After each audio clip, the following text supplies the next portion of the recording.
feliz com Jesus? Eu tô, porque Ele é sempre bom, sempre será. Vamos abrir no título do capítulo desta campanha, que é Josué 24.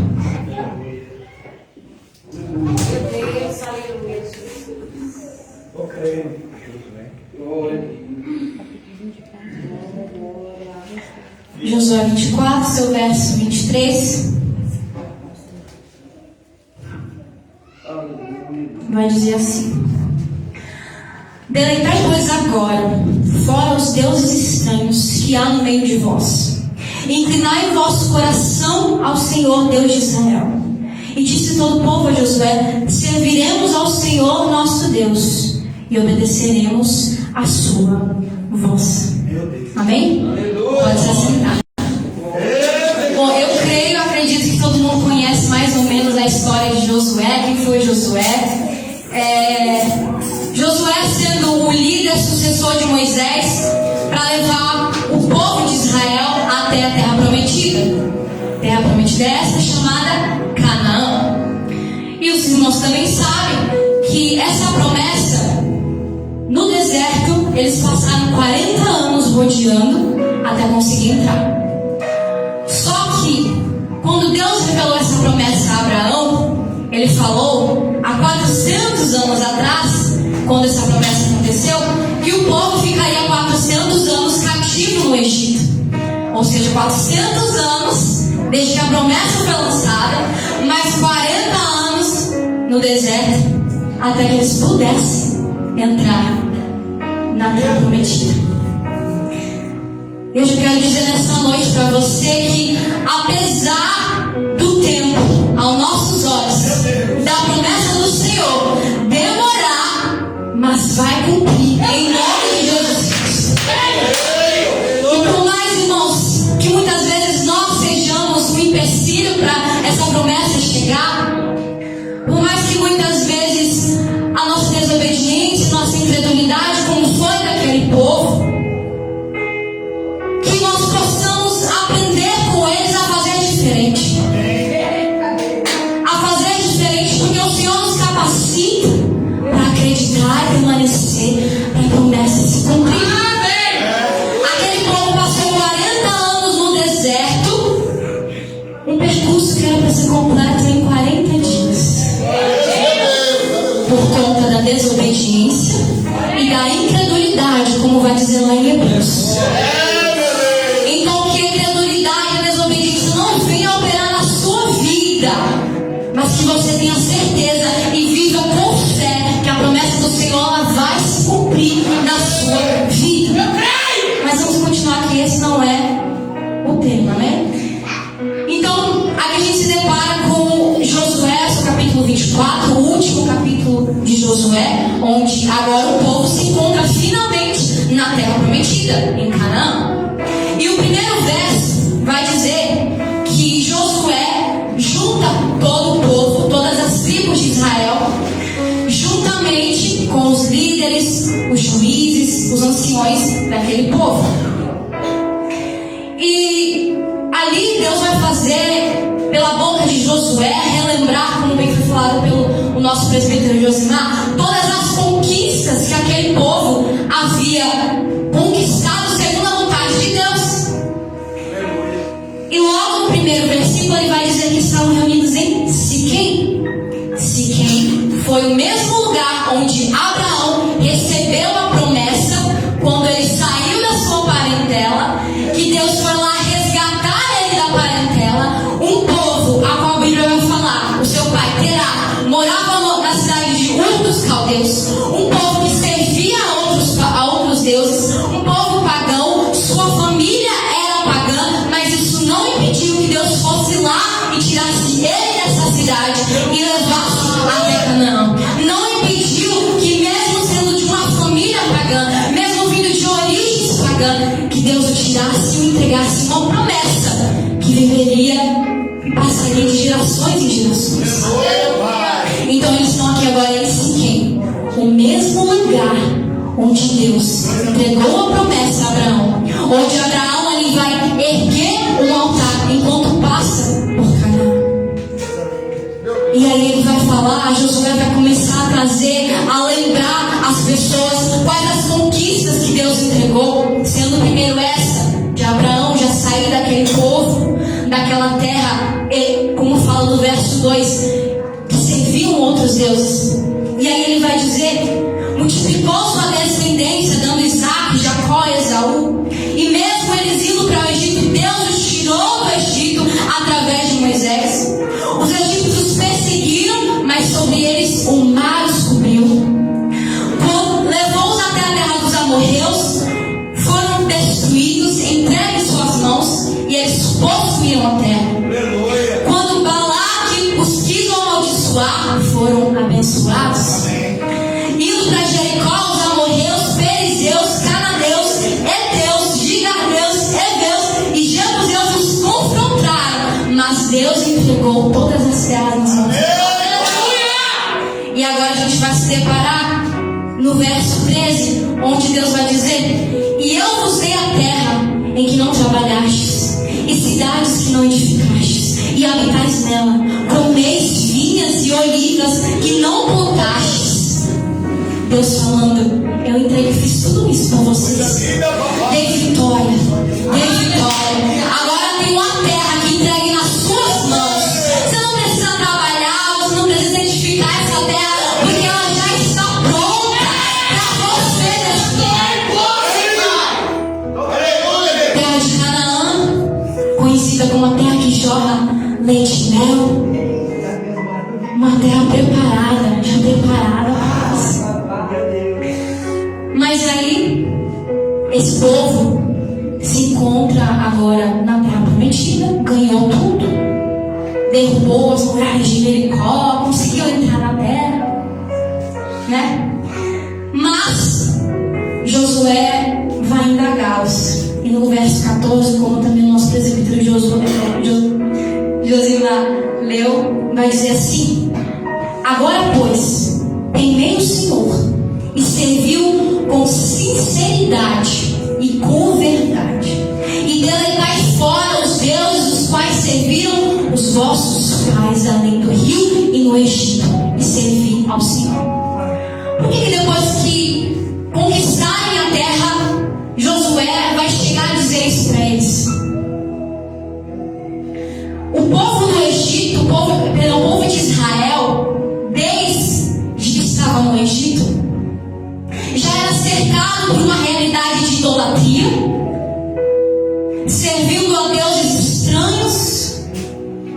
E desde que o Senhor tirou este povo do Egito, andaram pelo deserto, tiveram maná, tiveram uma coluna de fogo para esquentá-los, uma nuvem para cobri-los, providência. Mas este era o mesmo povo que reclamava, que murmurava e que até pediu a morte do que permaneceu de Deus tinha posto. Foi este povo que rejeitou a Moisés, que enquanto Moisés estava lá falando com o Senhor Deus, estavam fazendo idolatria com bezerros de ouro, imagens de ouro, adorando outros deuses, enquanto o Senhor dava providência, enquanto o Senhor cuidava e tinha já entregue uma promessa. Era esse povo que tantas vezes desobedeceu a voz de Deus, e murmurou, e agora eles conquistaram a terra. Só que Canaã, apesar deles ter conquistado, ainda tinha origens idólatras. Eles adoravam o Deus da lua, o Deus do sol, deuses bem conhecidos como Baal e Azera. E era neste contexto que eles foram inseridos. O povo de Israel entrou nessa terra, a qual era pagã, e iria haver chances muito grandes daquele povo se render de novo, daquele povo esquecer da soberania do Senhor e se deixar contaminar pelo ambiente. Eles poderiam de novo esquecer do Senhor. E aí Josué vai indagar e vai falar para eles: agora, pois, temer ao Senhor e servir com sinceridade. Por quê? Porque apesar do Senhor ter entregue a promessa nas suas mãos, ainda há pessoas corrompidas. E depois que Deus entrega a promessa nas nossas mãos, a gente não está livre de errar. A gente não está livre de pecar. A gente tem que continuar vigilante, tem que continuar com os olhos focados no Senhor. E por isso muitas pessoas perecem, largam a Deus, porque recebe a promessa e para de vigiar. Não vigia, guarda o seu coração na promessa e nas coisas boas, e não no Senhor que Deus a promessa. Mas aí o Senhor Deus vai falar no final do verso 12: todas as coisas Ele deu, não com a tua espada, nem com o teu arco, deixando bem claro, não foi o poder do seu exército, não foi o poder das suas armas, não, foi eu que fiz. Não foi a sua arma, o seu arco, o seu poder de fazer, não, foi eu que fiz. Mas eles estão lá diante da terra prometida, conquistada, o povo deveria estar alegre, festejando, conseguimos. Quase 500 anos depois, estamos aqui na terra de Canaã. E aí Josué, no seu verso 15, continuando, vai dizer: porém, se vos parece mal aos vossos olhos servir ao Senhor, escolhei hoje a quem sirvais. Se os deuses a quem serviram vossos pais, que estavam além do rio, ou os deuses dos amorreus, em cuja terra habitais, porém eu e minha casa serviremos ao Senhor. Mesmo conquistando a terra, Josué vai indagá-los e colocar escolha perante eles. Deus entregou a promessa, mas você ainda tem escolha. Você quer servir o Senhor Deus? Ou você quer servir esses outros deuses? Os deuses do seu pai, os deuses dessa terra? Porque, irmãos, Deus, Ele nos chama, nos dá a ordem de servi-lo, mas isso não impede a escolha. Temos o direito de escolha. Ele dá, desde o princípio, na Bíblia inteira, o Senhor nos dá a escolha, o poder da escolha. Ele nos dá o poder de escolher a vida ou a morte, mesmo que a vontade dele é que nenhuma alma se perca. Ele dá a escolha entre o pecado e a santidade, mesmo ele chamando a ser santo, porque ele é santo. Ele dá a oportunidade, a escolha de servir ou não servir. Isso tem ficado bem claro. Deus não impõe nada em ninguém. Ele deixa bem claro: você tem escolha. E aí isso que Jesus vai fazer. Você tem escolha. Você quer servir ao Senhor Deus, ou você quer servir a esses outros deuses? E aí o povo logo vai falar: não, nunca aconteça que deixemos o Senhor. Jamais não serviremos outros deuses, não. E aí eles vão declarar, diz assim: nunca nos aconteça que deixemos o Senhor para servirmos a outros deuses, porque o Senhor é o nosso Deus, Ele que nos fez subir, a nós e nossos pais da terra do Egito e da casa da servidão. E é o que tem feito estes grandes sinais aos nossos olhos, e nos guardou por todo o caminho que andamos, e entre todos os povos pelo meio dos quais passamos. Ou seja, eles reconheceram sim que o Senhor fez tudo aquilo por eles, e declararam: não vamos servir o Senhor. Mas aí vem o tema na qual ele fala: então, se você escolheu a servir o Senhor, deleitai, pois, agora fora esses deuses estranhos que há no meio de vós, e inclina o vosso coração ao Senhor. Aleluia! E o que eu entendo aqui, irmãos? Mesmo depois do povo falando e declarando: não, eu vou servir ao Senhor, Josué ainda tem que declarar e dizer: então, se você vai servir ao Senhor, tira aquilo que está te afastando dele, esses falsos, estranhos deuses. Inclina o teu coração ao Senhor. E não é diferente de nós hoje, porque hoje a gente vem e a gente fala: não, eu sirvo ao Senhor, eu vou servir ao Senhor, eu e minha casa serviremos ao Senhor. Mas como que está sendo esse ato de serviço? Como que você está servindo o Senhor?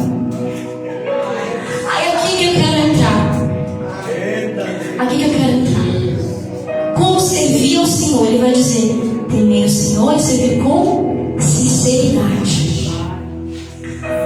O tema é: voltamos para o Senhor. Como podemos voltar para o Senhor? E Josué deixa bem claro: é necessário servir com sinceridade, com verdade, inclinar o seu coração ao Senhor nosso Deus e lançar fora esses deuses estranhos. É isso que é necessário fazer. Mas hoje, vamos trazer para os dias de hoje, como nós servimos a Deus com sinceridade, como que inclinamos o nosso coração ao nosso Deus, e que deuses estranhos é esse que tem na nossa vida. Porque hoje nós cristãos aqui dentro da casa, né, ninguém tem imagenzinha para adorar, ninguém adora outros deuses como eles serviam, mas ainda dentro da igreja cristã ainda há falsos deuses sendo adorados. Mas vamos deixar mais para frente. Aí eu falando com o Senhor me fez pensar, comparar este povo, esse cenário, com lá em 1 Crônicas, capítulo 29, quando Davi vai reerguer o templo do Senhor, vai fazer o templo do Senhor, e agora ele chama o povo de Israel, novamente como Josué fez, chamou todas as tribos de Israel, chamou os anciões, os juízes, os líderes daquelas tribos, e convidou a eles a entregar uma oferta, a ofertar com o que pudesse para erguer o templo do Senhor. E aí vai dizer, 1 Crônicas, capítulo 29, verso 6. Então os chefes dos pais e os príncipes das tribos de Israel, e os capitões dos milhares e das centenas, e até os capitões da obra do rei, voluntariamente contribuíram.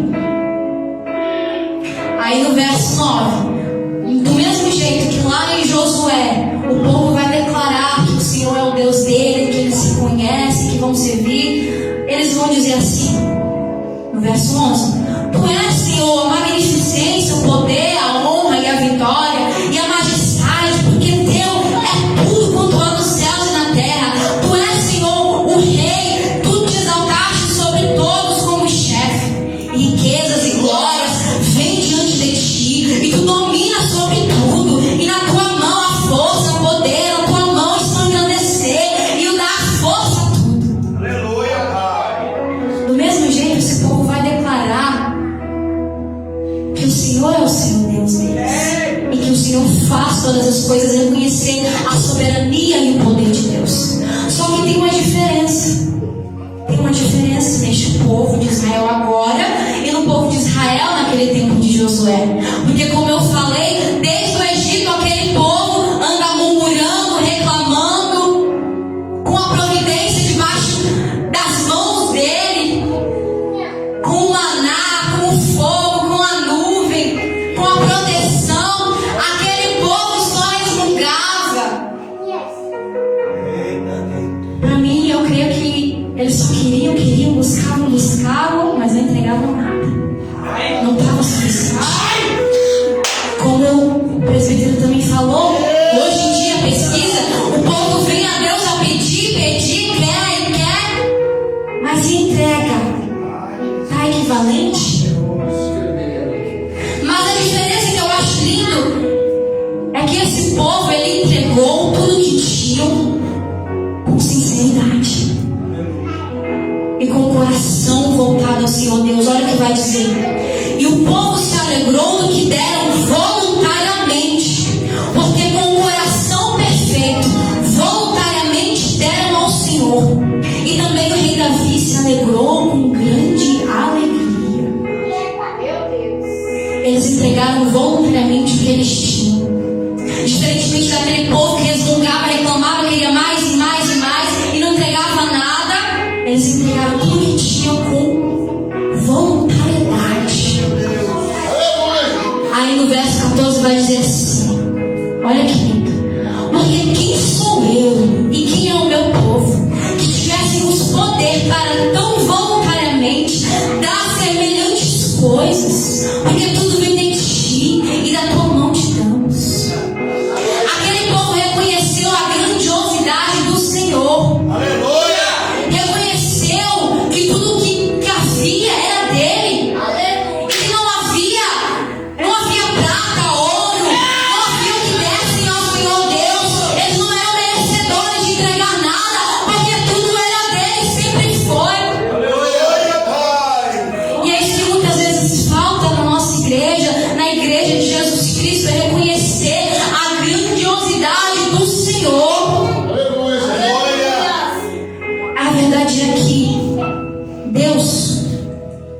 não precisa das minhas obras e das tuas obras.